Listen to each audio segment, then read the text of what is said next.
Hello students, कैसे हैं आप लोग। उम्मीद करते हैं आप लोग बढ़िया होंगे, जबरदस्त होंगे और मजे से पढ़ाई कर रहे होंगे, है ना। आज हम लोग का जो 5 नंबर का जो सीरीज चल रहा था उसका लेक्चर नंबर 4 है। हमने 3 लेक्चर ऑलरेडी कर चुके हैं और उन तीनों लेक्चरों में हम लोगों ने टोटल 6 क्वेश्चन को कवर किया है, जो कि इस साल बोर्ड के पॉइंट ऑफ व्यू से बहुत इंपॉर्टेंट है। उसको इन साल बोर्ड एग्जाम में आने का प्रोबेबिलिटी बहुत ज्यादा है, ठीक है ना। तो आज जो है हम लोगों का लेक्चर नंबर 4 है और आज के लेक्चर में हम लोग क्या करने वाले हैं, क्वेश्चन नंबर 7 पे बात करने वाले हैं, ठीक है जी। तो आप ध्यान से देखिए, है ना, ध्यान से समझिए, है ना, क्योंकि अगर आप कॉन्सेप्ट को नहीं समझेंगे तब बोर्ड एग्जाम में हो सकता है कि आपको दिक्कत हो, है ना। तो अगर आप अपने बोर्ड एग्जाम में नंबर बेहतरीन लाना चाहते हैं, है ना, दुनिया को दिखाना चाहते हैं, तो आप ढंग से पढ़िए, मेहनत कीजिए, है ना, क्योंकि बिना मेहनत के इस दुनिया में कुछ नहीं है ना। तो चलिए अपन चलते हैं 7 नंबर क्वेश्चन पे। 7 नंबर क्वेश्चन क्या बोला है मेरा क्वेश्चन, क्या है, यौगिक परावैद्युत वाले समानांतर प्लेट संधारित्र की विद्युतधारिता। कल हम लोगों ने कवर किया था बुआ, समानांतर प्लेट संधारित्र की विद्युतधारिता कवर किया था, लास्ट क्वेश्चन हमारा वही था, है ना। आज क्या है, समानांतर प्लेट संधारित्र है लेकिन क्या उसमें यौगिक कोई परावैद्युत माध्यम डाल दिया गया है ना। तब उस कंडीशन में उसकी धारिता पर क्या प्रभाव पड़ेगा उसके बारे में हमको पता करना है। क्वेश्चन नंबर मेरा क्या है, 7 है। क्वेश्चन नंबर क्या है बाबू, 7 है। तो यौगिक परावैद्युत वाले समानांतर प्लेट संधारित्र की विद्युतधारिता का व्यंजक प्राप्त करना है, ठीक है। आराम से सुनिए। मान लेते मेरे पास एक समानांतर प्लेट संधारित्र है, मान लीजिए समानांतर प्लेट है, ठीक है। आराम समझिएगा, ज्यादा टफ कुछ नहीं है, कॉन्सेप्ट बिल्कुल सिंपल रहता है ना।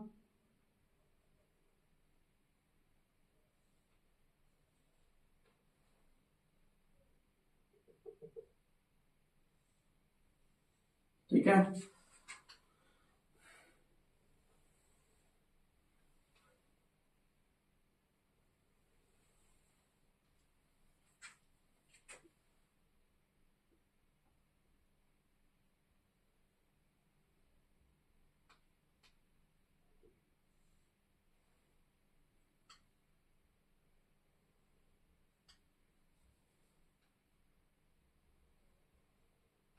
ये हमारा क्या है, समानांतर प्लेट है। दोनों प्लेट क्या है, समानांतर प्लेट है।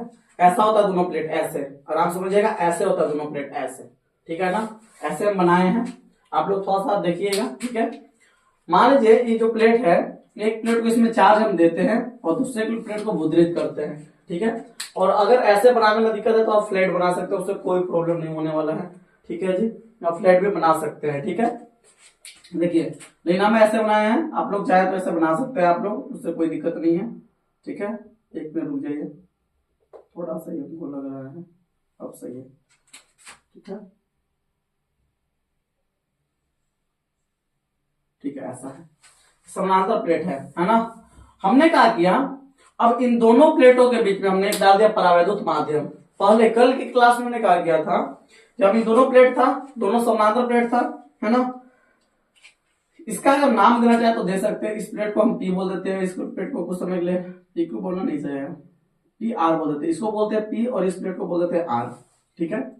बहुत बढ़िया। ये दोनों प्लेट का कुछ ना कुछ एरिया होगा, है ना। मान लेते हैं कि इस प्लेट का जो एरिया है, इस प्लेट का जो एरिया है, इस प्लेट का एरिया हमने कितना मान लिया, सपोज डेट ए मान लिया, कितना मान लिया ए। तो इस प्लेट का जब एरिया यह है तो इसका भी एरिया कितना होगा, ए होगा, क्योंकि दोनों प्लेट का एरिया सेम होता है। इसका भी एरिया हमने ए मान लिया, ठीक है। ये दोनों प्लेट बहुत पास पास होता है, वो एक्चुअल में इतना दूर बनाया है, इतना दूर होता नहीं है, ठीक है। अब क्या किए हमने क्या किया, प्लेट ए को प्लस की आवेश दिया, प्लेट ए को हमने क्या किया, प्लस की आवेश दिया। तो प्लस की आवेश देंगे तो इसके पूरा पूरा सतह पर क्या होगा, आवेश फैल जाएगा। इसके पूरा सतह पर क्या हो जाएगा, आवेश फैल जाएगा, फैल गया,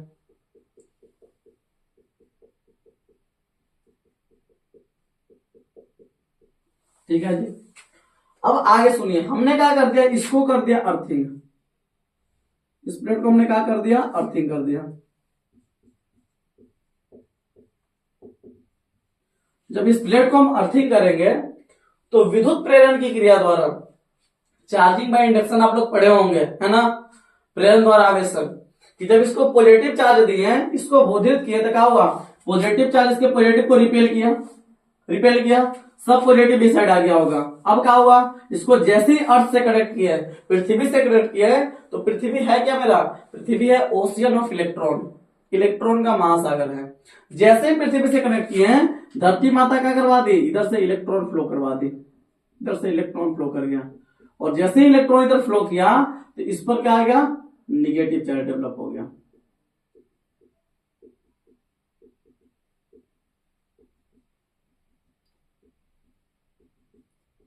इस पर डेवलप होगा निगेटिव चार्ज, है ना। और वो खास बात क्या है, प्रेरण द्वारा जब आवेशन पढ़े होंगे तो आपको बताया गया होगा कि एक पर जितना पॉजिटिव आता है दूसरा पर उतना निगेटिव डेवलप हो जाता है, ठीक है जी।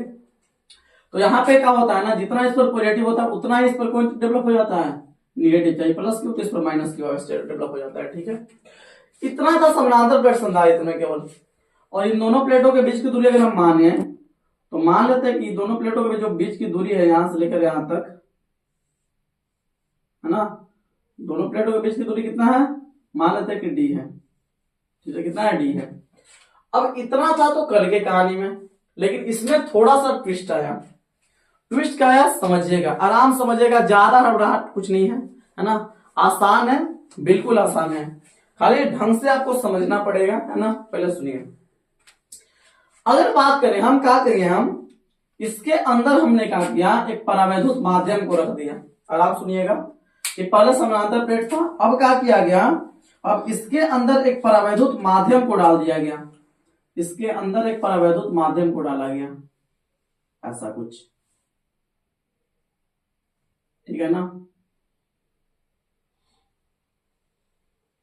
ऐसा ये परावैद्युत माध्यम को डाल दिया गया इसके अंदर। और परावैद्युत माध्यम को जब यहां डाला गया, इस परावैद्युत माध्यम का कुछ ना कुछ मोटाई होगा, आराम समझिएगा। ये परावैद्युत माध्यम को दोनों प्लेटों के बीच में डाल दिया गया, ऐसा, ठीक है ना। और इस परावैद्युत माध्यम का जो मोटाई है वो कितना है, सपोज डेट टी है। कितना मोटाई का परावैद्युत माध्यम है, टी मोटाई का, है ना। लिखना चाहे तो हम यहाँ पे लिख सकते हैं कि जो परावैद्युत माध्यम है इसका जो मोटाई है वो कितना है, टी है, दिख रहा होगा आप लोग को। अब क्या करते हैं, अब हमको इस कंडीशन में जो समानांतर प्लेट संधारित्र है, अब इसमें क्या है, परावैद्युत आ गया। देखिए यहाँ पे आपको बोला गया था यौगिक परावैद्युत वाले, तो इसके अंदर जो आया, इसके अंदर जो आया ई जो दिख रहे हैं हम ना, इसको जो दिख रहा है ये है परावैद्युत माध्यम, ये क्या मेरा, परावैद्युत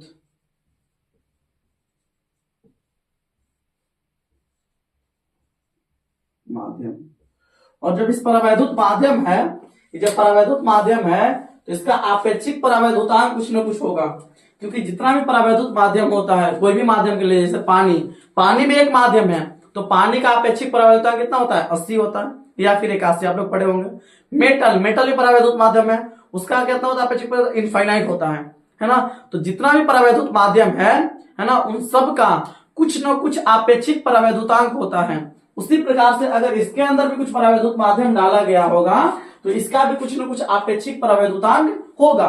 तो इसका आपेक्षिक परावैद्युतांक कितना होगा, तो मान लेते हैं जो परावैद्युत माध्यम है, इस परावैद्युत माध्यम जो है इसका जो आपेक्षिक परावैद्युतांक है, कौन परावैद्युतांक,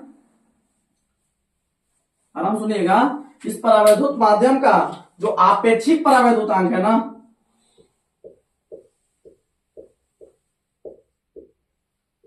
आपेक्षिक परावैद्युतांक,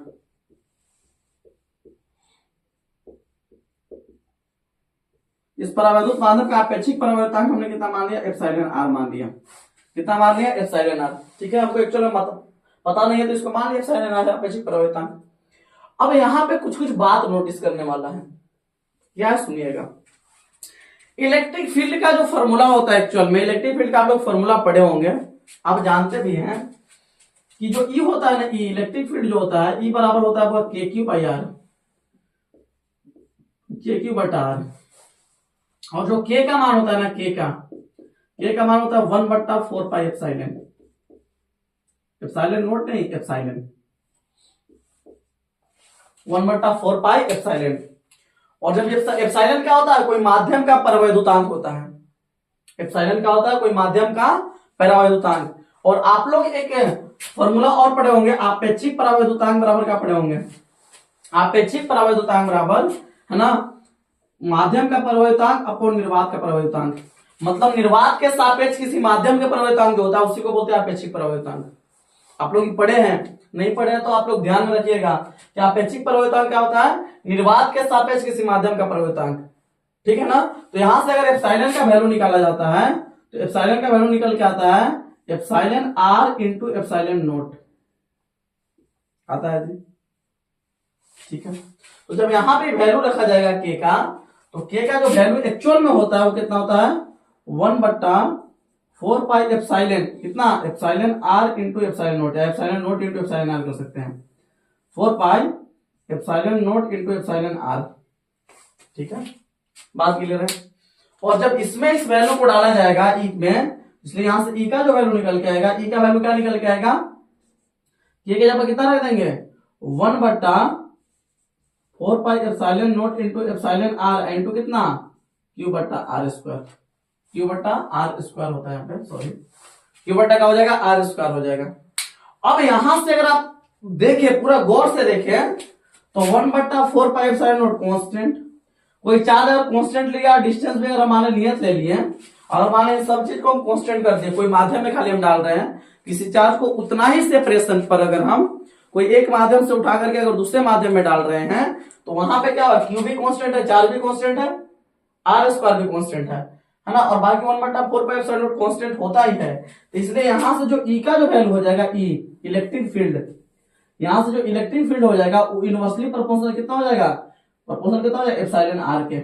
मतलब यहां से क्या समझ में आया, मतलब हमको यहां से क्या समझ में आया, हमको यहां से इस समझ में आया कि अगर एप्सिलॉन आर का वैल्यू बढ़ेगा, अपेक्षित परिवर्तनांक बढ़ेगा तो इलेक्ट्रिक फील्ड का मान घट जाएगा, ठीक है।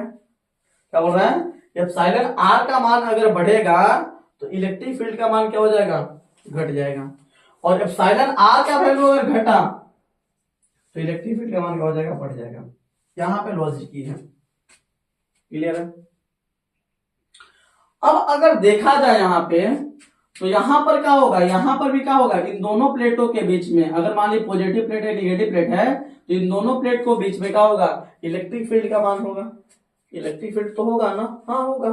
अब इलेक्ट्रिक फील्ड दो चीज में होगा, पहला तो परावैद्युत माध्यम है, इलेक्ट्रिक फील्ड जो है ना दो भागों में बट गया होगा, आराम से सुनिएगा क्या बोल रहे हैं, इलेक्ट्रिक फील्ड जो यहाँ पे है वो दो भागों में बट गया होगा।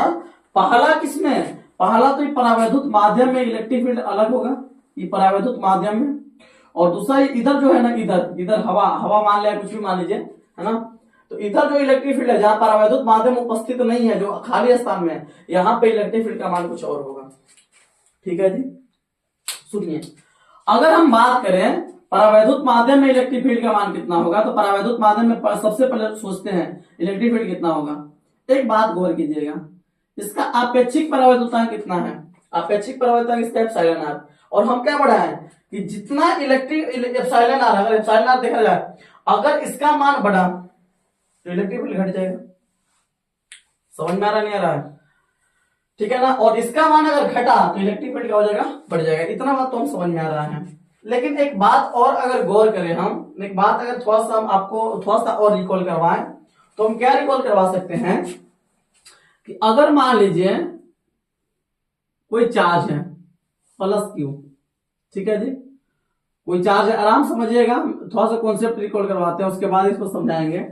एक चार्ज है मेरे पास प्लस क्यू, है ना, और इस चार्ज से आर दूरी पर एक पॉइंट पी है, और ये बात जो घटना चल रहा है जो कहां पे है ये सिस्टम, तो ये सिस्टम है एयर में, एयर बोल लीजिए या वैक्यूम बोल दीजिए, हवा या निर्वात में बात चल रहा है। तो हवा या निर्वात में अगर पूछा जाए कि इस चार्ज के वजह से यहाँ पे इलेक्ट्रिक फील्ड कितना होगा, तो कितना हो जाएगा, ये हो जाएगा ई नोट। मान लीजिए हवा या निर्वात में जो इलेक्ट्रिक फील्ड है वो कितना है, मान लीजिए ई नोट है, ई नोट है हवा या निर्वात में, कितना हो जाएगा के, के जगह पर कितना आ जाएगा, के जगह पर कितना आएगा 1/4 pi epsilon note, 4 pi epsilon note. कभी एप्सिलॉन आर नहीं आएगा, आएगा, लेकिन एप्सिलॉन आर का वैल्यू हवा के लिए कितना होता है, 1 होता है, तो यहाँ पे कोई इफेक्ट डालने वाला नहीं है। इंटू कितना हो जाएगा, इंटू हो जाएगा क्यू बटा आर स्क्वायर, ठीक है जी, प्लस क्यू है तो ई क्यू बटा आर स्क्वायर है, मतलब ये हवा में ई आया।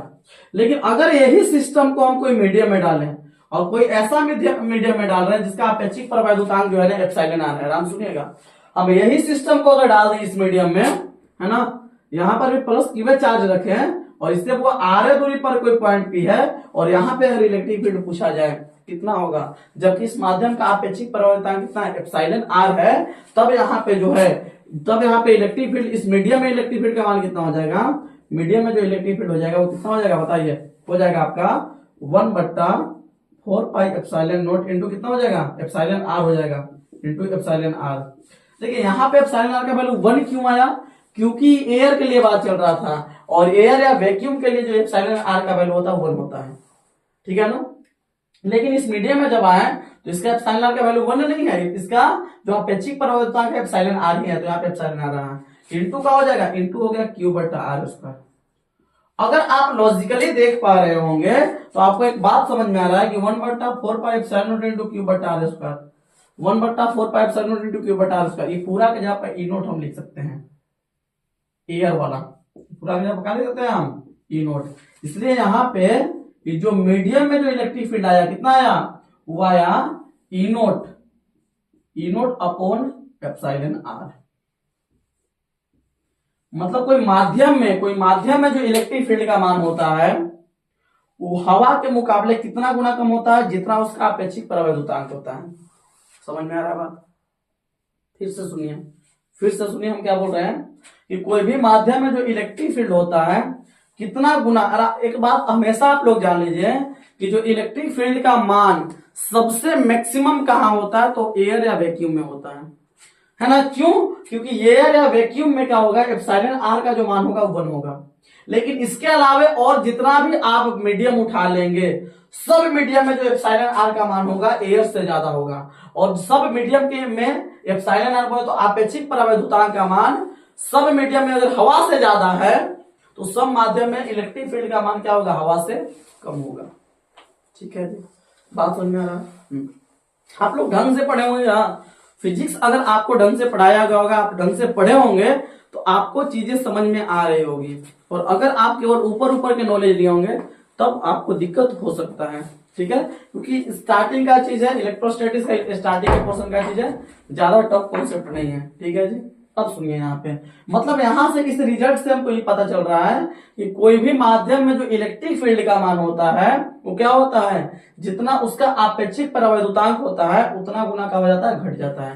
किसके मुकाबले, हवा के मुकाबले। फिर से सुनिए, कोई भी माध्यम में जो इलेक्ट्रिक फील्ड का मान होता है ना, वो क्या हो जाता है, हवा के मुकाबले घट जाता है। कितना गुना घटता है, तो जितना उसका अपेक्षिक प्रवायुतांक होता है। इस माध्यम का अपेक्षिक प्रवायुतांक एप्सिलॉन आर था, तो एप्सिलॉन आर गुना का हो जाएगा, घट जाएगा।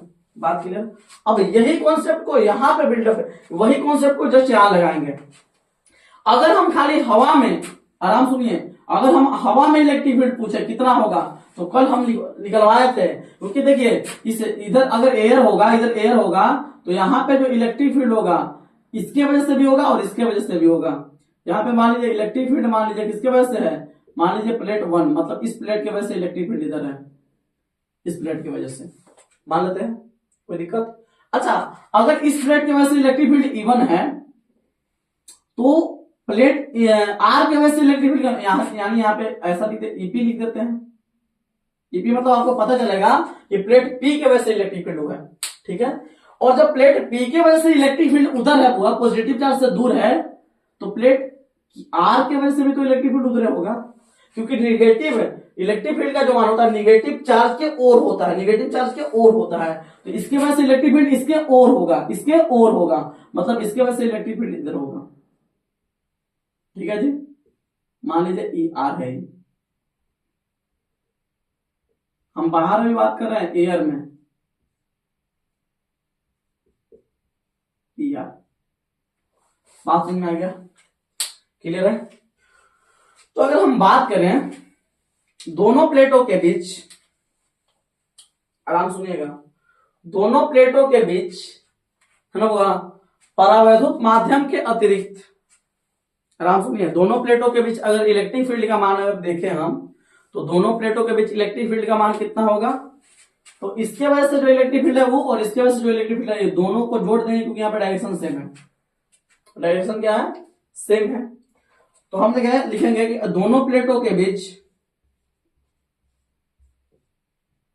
दोनों प्लेटों के बीच है ना हुआ बीच, तो जी विद्युत क्षेत्र है,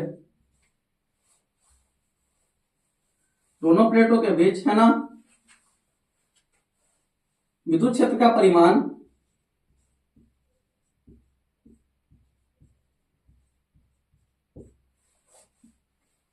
विद्युत क्षेत्र का परिमाण कितना हो? ई हो। ई हो तो ई का वैल्यू कितना हो जाएगा? ई जो हो जाएगा परिणामी विद्युत क्षेत्र का परिमाण का विद्युत क्षेत्र का परिमाण कितना है? ई है। दोनों प्लेटों के बीच विद्युत क्षेत्र का परिमाण कितना हो? ई हो, है ना।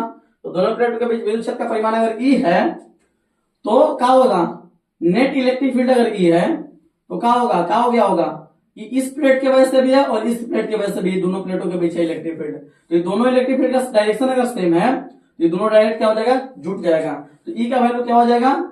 ईपी प्लस क्या हो जाएगा? E R. ठीक है। अच्छा, ईपी का वैल्यू हम पढ़ाए हैं, क्योंकि हम कल में पढ़ाए थे बात, पिछले लेक्चर में बताया बात कि जो है ना कि जो दोनों जो प्लेट होता है, जो दोनों प्लेट है, ये एक पतला चादर की तरह काम करता है, समतल चादर की तरह काम करता है। और हमने आप लोगों को बताया हुआ कि आवेशित समतल चादर के कारण जो विद्युत क्षेत्र की तीव्रता होता है वो कितना होता है? सिग्मा बट्टा एप्सिलॉन नॉट। कितना होता है?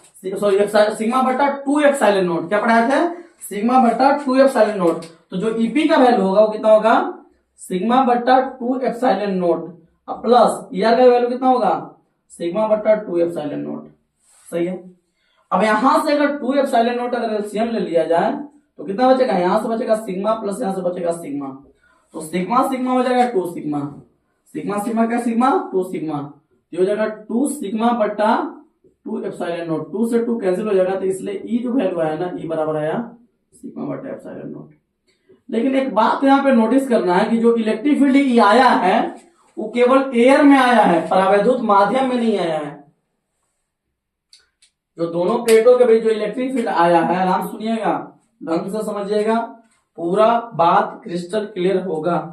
ठीक है। हम क्या बोल रहे हैं कि जो इलेक्ट्रिक फील्ड ई आया है ना, ई जो इलेक्ट्रिक फील्ड है वो कहां वाला इलेक्ट्रिक फील्ड आया है? जो परावैद्युत माध्यम के अतिरिक्त जो स्थान बचल है ना, वहां पे इलेक्ट्रिक फील्ड का मान इतना होगा। सही है ना? समझ में आ रहा है? लेकिन इस परावैद्युत माध्यम में क्या होगा?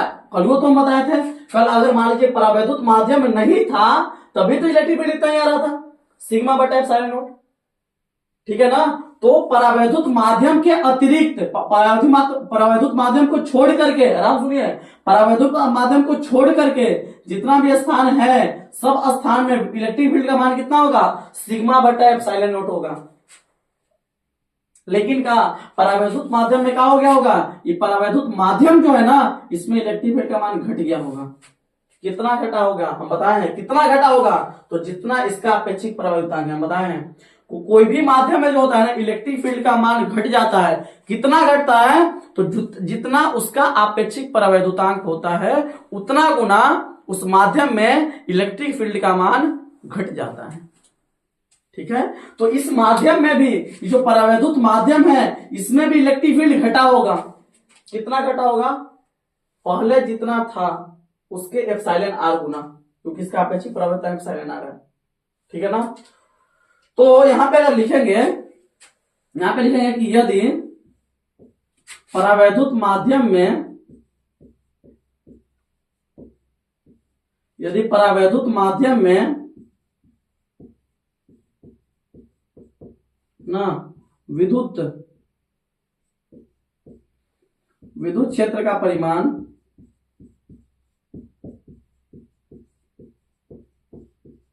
कितना हो? विद्युत क्षेत्र का परिमाण कितना हो? ई डैश हो तो ई डैश का जो वैल्यू आएगा वो कितना आएगा? ई डैश का वैल्यू जो आएगा वो क्या आएगा? ई डैश, इसलिए ई डैश जो हो जाएगा वो बराबर क्या हो जाएगा?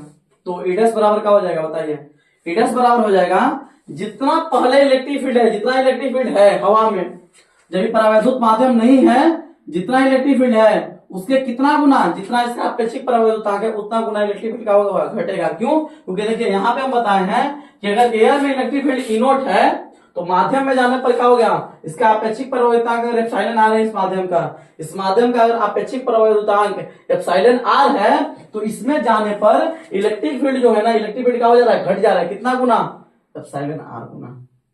एप्सिलॉन आर गुना क्या हो जा रहा है, घट जा रहा है हवा से, हवा के मुकाबले। तो ये तो हवा में इलेक्ट्रिक फील्ड है, परावैद्युत माध्यम के अतिरिक्त जितना स्थान है वो सब में इलेक्ट्रिक फील्ड है कितना, सिग्मा बटा एप्सिलॉन नॉट। और परावैद्युत माध्यम के अतिरिक्त क्या होगा, इसमें हवा होगा। लेकिन जब इसमें परावैद्युत माध्यम डाले तो इसके अंदर, इस परावैद्युत माध्यम के अंदर इलेक्ट्रिक फील्ड क्या होगा, घट गया होगा। कितना गुना? हवा से एप्सिलॉन आर गुना, क्योंकि एप्सिलॉन आर है इसका अपेक्षिक परावैद्युतांक। तो मतलब इस परावैद्युत माध्यम के अंदर जो इलेक्ट्रिक फील्ड है वो क्या है, इलेक्ट्रिक फील्ड जो है ना, हवा के इलेक्ट्रिक फील्ड का क्या है, एप्सिलॉन आर गुना कम है। कितना गुना देखिए, कम है। मतलब इसके अंदर परावैद्युत माध्यम के अंदर जो इलेक्ट्रिक फील्ड है वो क्या है, मतलब electric field upon epsilon R, मतलब जो हवा का इलेक्ट्रिक फील्ड है वो अपॉन एप्सिलॉन आर। बात कर रहे हैं, वैल्यू रखते हैं। अगर वैल्यू रखेंगे तो यहाँ पे ई डैश का जो वैल्यू आएगा, आराम से सुनिए, यहाँ पे ई डैश का जो वैल्यू आएगा कितना आएगा, ई का वैल्यू कितना आएगा, सिग्मा बटा एप्सिलॉन नॉट। सिग्मा बटा एप्सिलॉन नॉट, अब बटा क्या हो जाएगा, एप्सिलॉन आर। तो इसलिए यहाँ से ई डैश का जो वैल्यू निकल के आएगा वो कितना आएगा, सिग्मा बटा epsilon naught into epsilon are. ठीक है, ये परावैद्युत माध्यम में इलेक्ट्रिक फील्ड इतना। ठीक है, बहुत बढ़िया, आप समझते हैं। अब एक बात यार गौर करने वाली है, कहिएगा क्या? देखिए हमको इसका निकालना है विद्युत धारिता, घुमा फिरा के बात हम नहीं करेंगे, सिंपल बात है।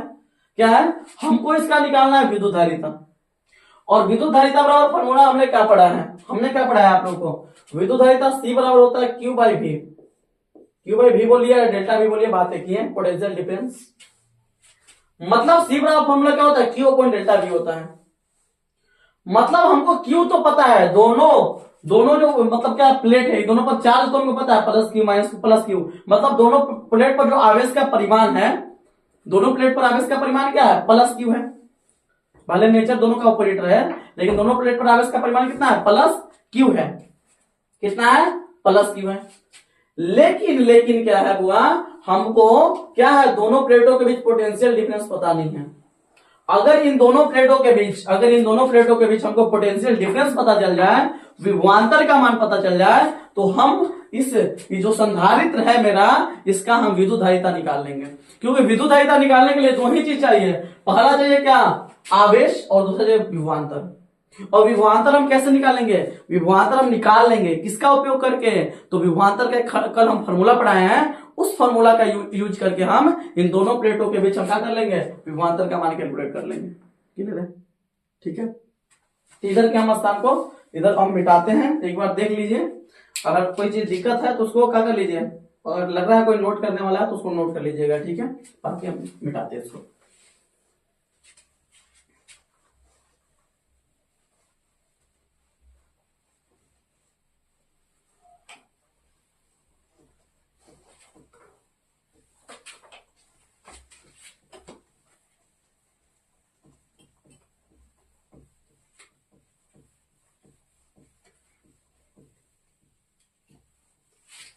अब सुनिए,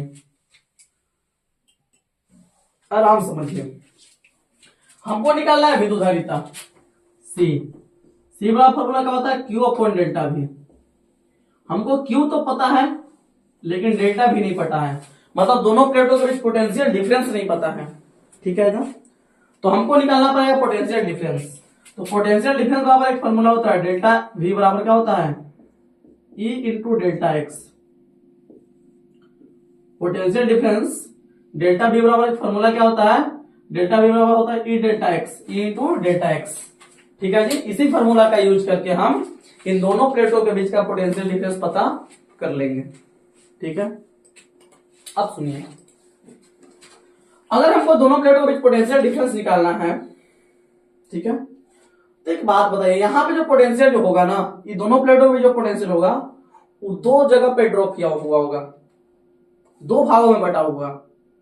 कौन कौन? पहला तो जो पोटेंशियल होगा इस परावैद्युत माध्यम के अंदर बटा होगा, और दूसरा पोटेंशियल जो होगा वह इन खाली स्थानों के बीच बटा होगा।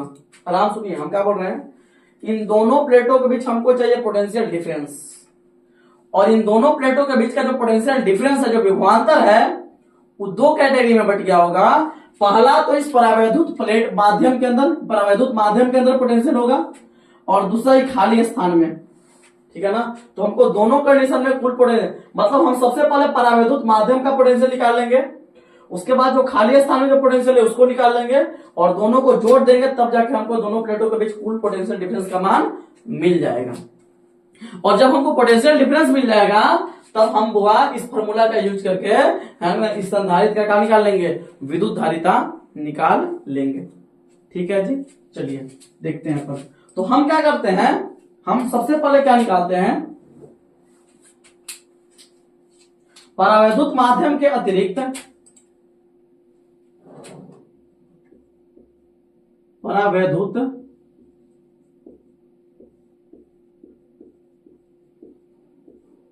माध्यम के अतिरिक्त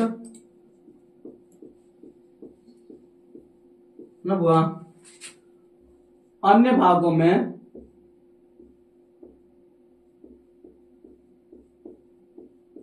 दोनों प्लेटों के बीच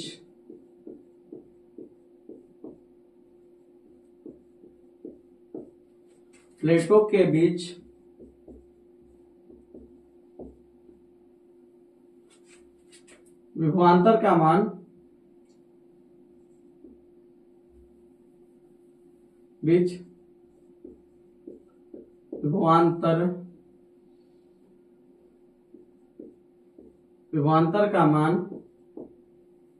विभवांतर का मान कितना हो, डेल्टा भी हो तो डेल्टा भी का वैल्यू कितना हो जाएगा बोलिए, डेल्टा भी बराबर क्या होता है, ई डेल्टा एक्स होता है। तो दोनों प्लेटों के बीच परावैद्युत माध्यम के अतिरिक्त अन्य भाग में इलेक्ट्रिक फील्ड कितना है, तो सिग्मा बटा एप्सिलॉन नॉट, मतलब ई को छोड़ दीजिए, इनटू क्या होता है, विस्थापन डेल्टा एक्स, विस्थापन, जहां पे आप पोटेंशियल डिफरेंस देखना चाहते हैं वो वैल्यू का। तो कहां पे पोटेंशियल डिफरेंस देख रहे हैं, तो इन दोनों प्लेटों के बीच, लेकिन किसको हटा करके, इस परावैद्युत माध्यम को हटा करके। तो जब परावैद्युत माध्यम को हम यहां से हटा रहे हैं, इस परावैद्युत माध्यम में हम नहीं देख रहे हैं, केवल खाली स्थान में देख रहे हैं, तो ये पूरा डिस्टेंस है डी, पूरा डिस्प्लेसमेंट यहां से लेकर के यहां पे तक पूरा डिस्टेंस क्या है, डी है। लेकिन उसमें डी डिस्टेंस में, मतलब डी डिस्प्लेसमेंट में पूरा बहुत टी मोटाई का क्या है, परावैद्युत माध्यम है। तो इसमें तो पोटेंशियल डिफरेंस अभी देख नहीं रहे हैं, तो इसमें जब नहीं देख रहे हैं तो इसको हम हटा के चलेंगे, और जब इसको हटाएंगे तो इसको अगर हटा दिया जाए, इसके मोटाई को अगर हटा दिया जाए, तो इसके अतिरिक्त खाली स्थान कितना है, तो इतना इधर और इतना इधर, मतलब क्या है, पूरा डी है, और डी में से अगर टी को हटा दें, डी में से अगर टी को हटा दें तो ये खाली स्थान बच जाएगा, और इसी खाली स्थान में पोटेंशियल को निकालना है हमको। तो यहाँ पे जो डेल्टा एक्स का वैल्यू हो जाएगा, वो डेल्टा एक्स का वैल्यू कितना हो जाएगा, डेल्टा एक्स का वैल्यू यहाँ पे क्या हो जाएगा, पूरा डी माइनस टी। क्यों डी माइनस टी, क्योंकि परावैद्युत माध्यम के अतिरिक्त भागों में, इसके अतिरिक्त जो भाग है उसमें हम विभवांतर का मान देख रहे हैं कि इसमें पोटेंशियल कितना ड्रॉप है। समझ में आ रहा नहीं आ रहा है? तो इसके अतिरिक्त जब परावैद्युत माध्यम के जब अतिरिक्त भागों में हम विभवांतर का मान देख रहे हैं, तो परावैद्युत माध्यम के अतिरिक्त हमको क्या लेना पड़ेगा, डेल्टा एक्स का मान लेना पड़ेगा, मतलब विस्थापन लेना पड़ेगा। और परावैद्युत माध्यम के अतिरिक्त कितना है विस्थापन, इसको अगर हटा दे तो पूरा विस्थापन डी था, इसको हटा दिया यहां से तो कितना हो जाएगा, डी माइनस टी, इतना है। बात क्लियर है? रखते हैं वैल्यू। जब यहां से अगर वैल्यू रखेंगे तो यहां से जो डेल्टा बी है, डेल्टा बी का वैल्यू कितना आ जाएगा, ई का वैल्यू कितना है, सिग्मा बटा एप्सिलॉन नोट, ठीक है ना, इनटू कितना हो जाएगा, डी माइनस टी, छोड़ दीजिए यहीं पर। पहला ये तो निकाल लिए हम। अब दूसरा परावैद्युत माध्यम में देखते हैं विभवांतर का मान, है ना। यदि परावैद्युत माध्यम में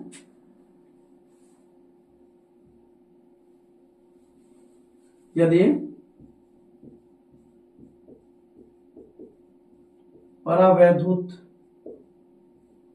माध्यम में यदि परावैद्युत माध्यम में विभवांतर का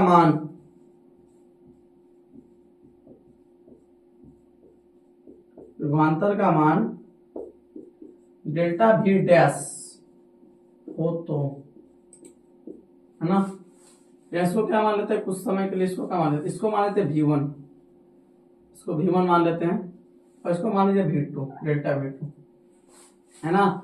यदि परावैद्युत माध्यम में, है ना, विभवांतर का मान कितना हो, डेल्टा V2 हो तो डेल्टा V2 बराबर कितना हो जाएगा, डेल्टा V2 बराबर कितना हो जाएगा बताइए, कितना हो जाएगा। तो इस माध्यम का इलेक्ट्रिक फील्ड, तो इस माध्यम में इलेक्ट्रिक फील्ड का मान कितना है, ई डैश, कितना है, ई डैश, है ना, कितना ई डैश इनटू डिस्प्लेसमेंट, डिस्प्लेसमेंट मतलब इस माध्यम का डिस्प्लेसमेंट कितना है, तो टी, तो ई डैश इनटू कितना हो जाएगा, टी हो जाएगा। ई डैश का अगर वैल्यू रखेंगे, इसलिए यहां से डेल्टा V2 का जो वैल्यू है ना वो कितना आएगा, ई डैश का वैल्यू कितना, सिग्मा बटा epsilon naught into epsilon R, कितना, सिग्मा बटा epsilon naught into epsilon R into कितना हो जाएगा, टी।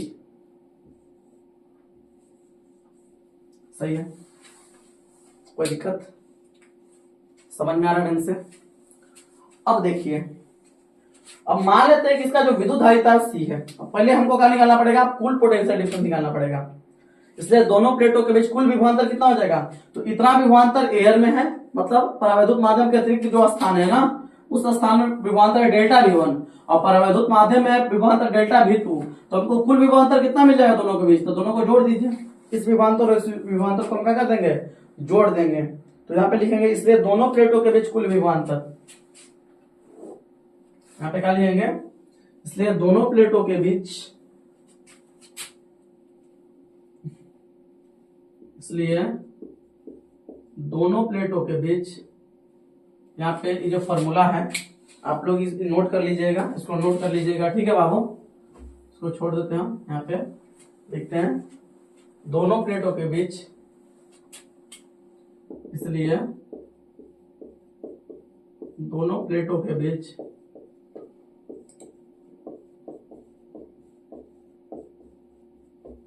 कुल विभवांतर,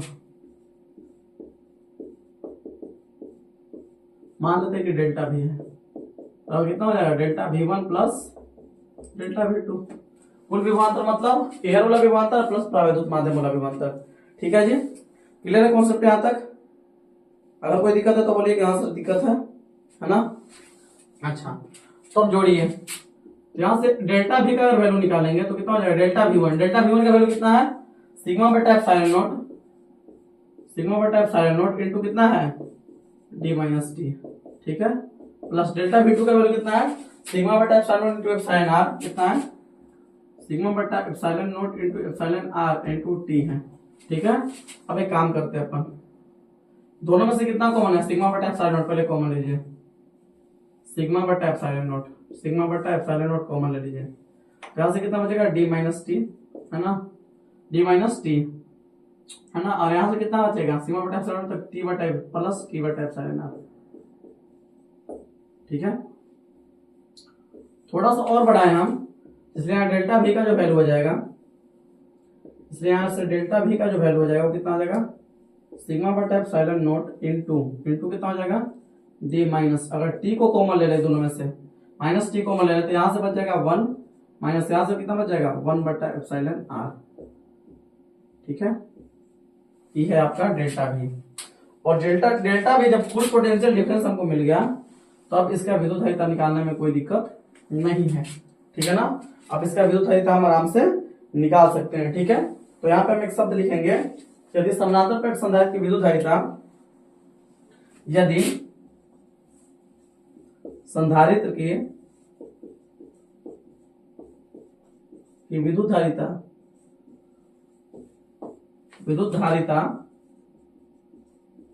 कितना हो, C हो तो, ठीक है, C बराबर कितना हो जाएगा, C बराबर आपका हो जाएगा कितना, Q बटा डेल्टा V, Q बटा डेल्टा V। तो Q है और डेल्टा V का वैल्यू कितना आया, सिग्मा बटा epsilon naught into D minus T into 1 - 1 बटा एप्सिलॉन आर। ठीक है जी, ये है। एक बात और याद रखिएगा, सिग्मा का जो वैल्यू होता है आप लोग को कल पढ़ाए होंगे हम, है ना। सिग्मा का जो वैल्यू होता है, अगर इन दोनों प्लेटों का अगर क्षेत्रफल कितना है, अगर ए माने हैं, तो इन दोनों प्लेटों का जो सिग्मा का वैल्यू हो जाएगा वो जाएगा क्यू बट्टा ए। इसलिए यहाँ से क्यू का वैल्यू कितना हो जाएगा, सिग्मा का वैल्यू यहाँ पे याद रखिएगा, अगर दोनों प्लेटों का क्षेत्रफल हम ए माने हैं तो यहाँ सिग्मा का वैल्यू कितना हो जाएगा, क्यू बट्टा ए। तो यहाँ पे अगर सिग्मा का वैल्यू क्यू बट्टा ए रखते हैं तो ये जो आपका हो जाएगा, इधर से थोड़ा सा देख लीजिए यहाँ से, ठीक है ना, यहां से देख लीजिए कितना हो जाएगा आपका, यहाँ पे वैल्यू रखेंगे तो कितना हो जाएगा आपका, ऊपर रहेगा तो क्यू बट्टा, नीचे सिग्मा का वैल्यू कितना हो जाएगा, सिग्मा का वैल्यू रखेंगे क्यू बट्टा ए, तो यहाँ पे हो जाएगा क्यू बट्टा ए, और बट्टा कितना है, एप्सिलॉन नोट है, बट्टा कितना है, एप्सिलॉन नोट, इंटू कितना है, डी माइनस टी इंटू 1 - 1 बटा एप्सिलॉन आर है। ठीक है जी, ये बात याद रखिए थोड़ा सा। अब यहां तक अगर गौर से देखें तो ये क्यू से क्यू का हो जाएगा, कट जाएगा, है ना, ए नीचे आएगा, ए भी कहां चल जाएगा, ऊपर, ये कहां चल जाएगा, ऊपर। तो अगर देखा जाए यहां से इसको अगर नीचे लाके अगर इसको ऊपर भेज दिया जाए तो यहां से जो सी का जो वैल्यू आएगा, चाहे एक स्टेप बढ़ा ही देते हैं हम, क्या होगा, ये हो जाएगा आपका, थोड़ा सा स्पेस कम है, ठीक है, यहां तक थोड़ा सा देख लीजिए। उसके बाद हम लिख देते हैं, यहाँ के बाद देखिए, यहाँ के बाद हम यहाँ पे लिखते हैं, ऊपर थोड़ा सा लिख देते हैं, देख लीजिएगा, मैनेज कर लीजिएगा। यहाँ पे जो वैल्यू आया वो कितना आया है, वो यहाँ से क्यू कट गया है, और जब क्यू से क्यू कट गया है बाबू तो बचा क्या, बचा है आपका कितना, ऊपर तो हो गया 1, ऊपर हो गया कितना 1, ठीक है। अच्छा, थोड़ा सा स्पेस का दिक्कत है, मैनेज किए थोड़ा सा, यहीं पे हम दिखाते हैं। यहाँ पे देखिए ए है ना, नीचे चलाएगा, और जब ए नीचे चलाएगा तो यहाँ पे होगा क्या, ऊपर हो जाएगा 1, नीचे क्या हो जाएगा, ए को तो नीचे चलाना है, तो यहाँ पे 1 बटा कितना हो जाएगा, एप्सिलॉन नॉट इंटू ए हो जाएगा, इंटू कितना हो जाएगा, डी माइनस टी इंटू 1 - 1 बटा एप्सिलॉन, नहीं हट रहा है बाबू, छोड़ दीजिए, आप यहीं तक थोड़ा सा देखिए, ठीक है, यहीं तक थोड़ा सा देखिए, इसके बाद हम ठीक है। यहां तक आपको समझ में आया ढंग से ना, यहां तक ढंग से समझ में आया। अब क्या करते हैं, थोड़ा सा हम करूं इरेज करते हैं, थोड़ा सा मिटाते हैं, है ना, जगह तो मैनेज हो नहीं रहा है, तो थोड़ा सा हम मिटाना तो हमको पड़ेगा।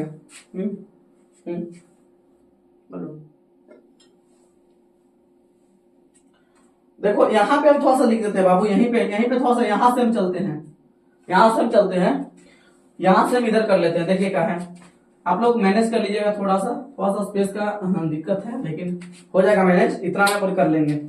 क्या इधर देखेंगे अगर तो यहाँ पे अगर इस बात को हम लिखें तो यहाँ पे सिग्मा का वैल्यू कितना हो गया, क्यू बट्टा है, कितना हो गया, क्यू बट्टा है। तो ऊपर तो यहाँ से क्या हो गया, ऊपर तो हो गया क्यू, आराम से देखिए, ऊपर तो जो क्यू चल रहा है, ठीक है। यहाँ पे सिग्मा के जगह पर क्यू बट्टा ए लिखे, तो सिग्मा के जगह पर लिख दिए क्यू बट्टा ए, है ना, और बट्टा क्या था, इसके बट्टा में भी था एप्सिलॉन नोट, और यहाँ पे क्या था, डी माइनस टी इंटू 1 - 1 बट्टा एप्सिलॉन आर। ठीक है जी, इतना है। अब ये क्यू से क्यू कैंसिल हो गया, ए कहां चलेगा, नीचे, तो ऊपर तो बच गया 1, ऊपर क्या बच गया 1, नीचे ये आया तो क्या हो गया, एप्सिलॉन नोट, सॉरी ये क्या हो गया, नीचे ए आएगा ना, तो 1 बट्टा एप्सिलॉन नोट इंटू ए हो जाएगा, 1 बट्टा एप्सिलॉन नोट इंटू क्या हो गया, ए हो गया, इंटू क्या हो गया, डी माइनस टी इंटू 1 - 1 बट्टा एप्सिलॉन आर। ठीक है, और जब इसको भेज देंगे ऊपर, भेज देंगे, है ना, तो ऊपर भेजने के बाद जो विद्युत धारिता फाइनल निकल के मेरा आएगा, विद्युत धारिता सी निकल के जो आएगा फाइनल, क्या निकल के आएगा, देखिए आराम से, इसलिए यहां से सी बराबर चल रहा है ना, इसलिए यहां से जो सी बराबर फाइनल निकल के आएगा, आंसर बराबर क्या निकल के आएगा, आराम से देखिएगा, ये एप्सिलॉन नॉट इंटू ए कहां चल जाएगा, ऊपर, तो ऊपर हो गया एप्सिलॉन नॉट इंटू ए, बट्टा नीचे कितना हो गया, बट्टा नीचे बचा डी माइनस टी इंटू 1 - 1 बट्टा एप्सिलॉन आर। ठीक है, ये आपका क्या है, फाइनल विद्युत धारिता। ठीक है ना, ऊपर क्या हो गया, एप्सिलॉन इंटू ए बट्टा डी माइनस टी इंटू 1 - 1 बट्टा एप्सिलॉन आर, ये आपका आया फाइनल विद्युत धारिता, है ना। अगर आपको यहाँ तक कंसेप्ट समझ में आया तो बताइए हाँ सर समझ में आया, और अगर कोई डाउट है तो उसको भी बताइए कि हाँ डाउट है। ठीक है ना, हमने पूरा ढंग से समझाया इसको, है ना। इन साल के लिए बोर्ड एग्जाम के लिए बहुत इंपॉर्टेंट चीज है यौगिक परावैद्युत वाले समानांतर प्लेट संधारित्र की विद्युतधारिता कितना होता है बुआ, है ना, कितना होता है। जो हमारा आंसर है कितना आया है, एप्सिलॉन नॉट इनटू ए बट्टा D minus T into 1 minus 1 बट्टा एप्सिलॉन आर। ठीक है ना, जहां एप्सिलॉन आर क्या है, इस माध्यम का आपेक्षिक परावैद्युतांक। ठीक है जी, उम्मीद करते हैं आप लोग को यहां तक समझ में आया होगा, ढंग से समझ में आया होगा। अगर इससे रिलेटेड कोई क्वेश्चन है तो आप लोग कमेंट बॉक्स में जरूर बताइएगा, है ना। थोड़ा सा वीडियो लंबा ना हो जाए तो इसको यहीं तक को छोड़ते हैं, बाकी का जो क्वेश्चन है उसको नेक्स्ट वीडियो में अपन क्या करेंगे, क्लियर करेंगे, है ना। आज के लिए इतना ही रहने देते हैं, है ना। आपको एक बार इसको क्या कर देना है, ढंग से रिविजन कर लीजिएगा, है ना। आज के लिए इतना ही रहने देते हैं। गुड बाय, जय हिंद, बेस्ट ऑफ लक।